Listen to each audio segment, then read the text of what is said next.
Erika datang ke podcast tersebut bukan untuk menormalisasi atau bukan untuk kalian menerima atas kehamilan luar nikahnya. No. Mungkin kalau kalian udah nonton dan kalian udah paham, kalian bisa menyimpulkan sendiri artinya dia datang ke sana apa. Dan gue baca di beberapa komentar di TikTok tuh banyak kok yang pintar juga, yang udah ngerti dan udah tahu dan nangkap poinnya tuh apa. Erika Carlina ke podcast Deddy Corbuzier bukan untuk menormalisasi apa perbuatannya. Once again, bukan menormalisasi. Jadi buat yang bilang stop normalisasi hamil di luar nikah, I agree with you no matter what. Fuck that. Sampai di sana gue setuju. Karena apapun perbuatannya yang ia lakukan adalah salah. Hamil di luar nikah, or you can say it apa, seks bebas, duta pergaulan bebas, apalah pergaulan bebas akibatnya, itu purely salah dan tidak diajarkan di agama manapun atau di hukum negara manapun. Karena harus nikah dulu, But the point is, perbuatannya adalah salah. Tapi jadi di kasus ini ada dua, guys. Kalau gue selalu menyikapi sebuah kasus ada dua. Sebab akibat, perbuatan, aksi. Perbuatannya adalah hamil di luar nikah. Yes, betul. Dia itu mungkin ada hilaf-hilafnya. Balik lagi ya, kita hanya manusia dan tidak luput dari kesalahan. Karena kesempurnaan hanya milik Tuhan. Perbuatannya salah. Tapi apakah aksinya salah? Menurut gue enggak. Karena aksinya ada 3 output yang Om Deddy udah jelasin juga. Bisa tanda kutip digugurin ataupun dibuang lah tanda kutip ya. Bisa juga ditutupi. Yang udah Erika lakukan selama 7-8 bulan belakangan tuh dia tutupin. Dia dengan pakai baju longgar-longgar, dengan dia tidak mau keluar terlalu intens, tidak mau terlihat hamil, itu dia nutupin. Dia udah melakukan itu. Kenapa dia speak up? Akhirnya dia membuka. Why? Kalian juga mungkin udah paham kan? Kenapa dia membuka itu? Karena menurut gua dia ada mendapatkan threat. Apa itu threat? Ancaman berupa lisan ataupun verbal ataupun bukti chat ataupun apapun itu yang membahayakan karir dan juga dirinya, apalagi anaknya. Karena ancaman tersebut menurut gue as a human being, balik lagi, itu gak bisa dinormalize. Itu yang menurut gue poinnya harus kalian camkan, bukan normalize perbuatannya. Nope. Yang menurut gue harus ditolak keras adalah pengancaman dan juga perbuatan tidak menyenangkan yang dilakukan oleh pihak sana, pihak cowoknya. I'm not gonna say the name, gue gak mau mention juga. Adalah berupa sebuah pengancaman di grup WhatsApp yang bukti-buktinya sudah kami pegang pasti. Jadi kita nggak mau ngomongin orang dari kata si ini gini loh, kata si ini gini loh. No. Kita punya semua dan juga kita tahu semuanya dari bukti, berdasarkan bukti. So yang mau gue bahas di poin 1 tadi, gue setuju banget sama teman-teman yang komen stop normalisasi hamil di luar nikah. Ya I agree with that. Cuman yang mau gue tanggapi adalah perbuatan baik atau tidak baiknya. Perbuatan tidak baiknya betul di perbuatan. Cuman aksinya menurut gue Erika sangat respectful as a mom, as a woman. Dia memilih untuk tidak membuang janinnya dan memilih desisi untuk membesarkannya sendiri dan juga melahirkan, apalagi dia juga tidak meminta pihak manapun untuk bertanggung jawab.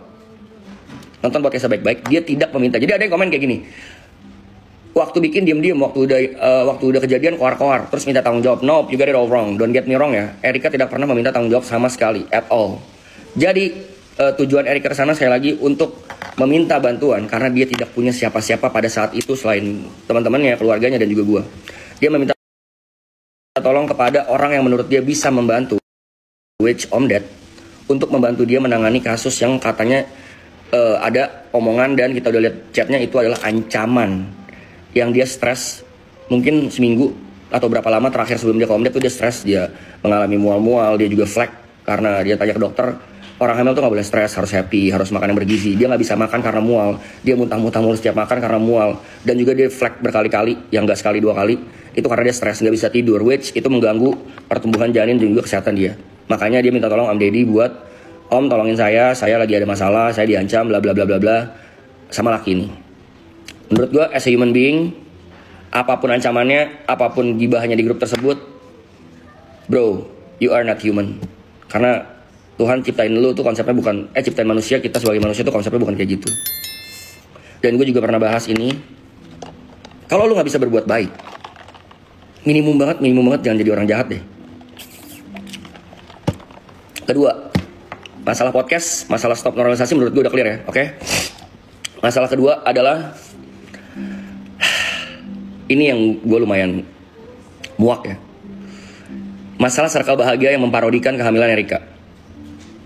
Bro, gue sebenarnya mungkin kalian lihat postingan gue kemarin dan menurut kalian, Brevi you need to speak up, Brevi you need to speak up, Brev, Vicong lu harus ngobrol, lu harus ngomong, lu harus speak up tentang ini. I was asking Erika. Gue berkali-kali minta, sayang if you need a cover tell me apa yang harus aku cover. Kalau kamu butuh bantuan tell me apa yang bisa aku bantu. Nggak usah sayang, I can handle it myself. Nggak usah, aku bisa urus sendiri, nggak usah gini. Perlu gak aku ikut campur? Nggak perlu gini. Sampai Erika ngelihat video parodi tentang itulah ya. Mungkin kalian semua udah tahu kan. I'm not gonna say the name, saya lagi gue akan mention siapa namanya. Kalian udah pada gede, kalian juga tahu videonya viral banget. Yang memparodikan atau mungkin bahasa gue tuh mocking. Mocking tuh artinya mengejek orang atau meniru sesuatu perbuatan yang menurut mereka lucu dan bisa dibercandain. Back again, gue juga tadi baru posting. Dan akhirnya Erika mengizinkan gue karena dia udah gak tahan dan gak kuat terhadap ejekan-ejekan dan hinaan yang ditujukan kepadanya. Karena tidak objektif, balik lagi. Tidak objektif kenapa?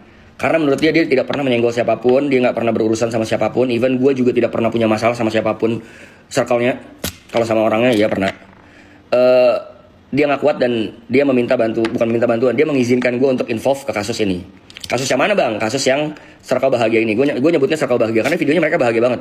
Mereka seneng, mereka membuat ini terlihat lucu dan juga seru gitu. But I think it's not cool bro. Akhirnya gue minta izin, sayang boleh gak untuk di ini aja, di kasus yang ini aja yang kamu diceng-cengin, diledek-ledekin di video tersebut, boleh gak aku ikutan? Karena gue nggak tahan guys. Orang mungkin kalian tahu rasanya ya, orang yang kalian sayang, orang yang menurut kalian baik nggak pantas digituin, itu dilucu-lucuin. Mungkin kalau personal antara si cowok dan ceweknya, not my thing, itu personal issue mereka punya urusan sendiri. Dan menurut gue kalau gue jump in ke kasus mereka itu juga kurang wise karena gue datang baru, gue bukan orang yang temenan dari lama sama Erika, gue orang baru buat dia di hidup dia karena gue baru kenal dia recently kan. But kalau masalah circle-circlean, senggol-senggolan circle, terus teman-temannya membantu seakan-akan membantu meledek-ledek, I think it's not cool. Akhirnya gue minta izin, tadi gue udah cerita juga minta izin sama R, bolehkah aku involve? But note this. When I start, I cannot stop. Kalau gue udah mulai, gue gak akan berhenti. Sampai ujung masalahnya selesai, baru gue akan quit dari gamenya.